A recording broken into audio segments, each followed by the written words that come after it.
अस्सलाम वालेकुम friends, welcome back to my YouTube channel daily tips with अस्मा।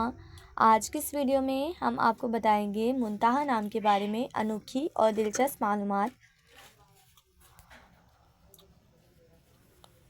मुंतहा नाम का शुमार लड़कियों के नामों में होता है। मुंतहा एक इस्लामी नाम है। मुंतहा नाम की इब्तदाई तारीख अरबी ज़ुबान से निकलती है। मुंतहा नाम की लड़कियों के लिए खुशकिस्मत नंबर 6 माना जाता है।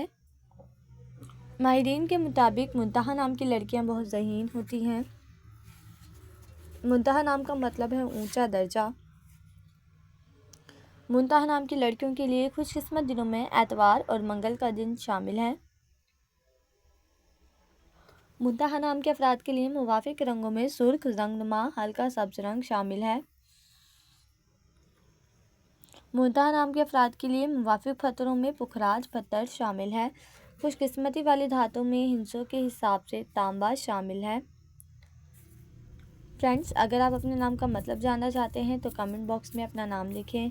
इंशाअल्लाह हम आपके नाम की वीडियो ज़रूर बनाएंगे। Thanks for watching. अल्लाह हाफिज़।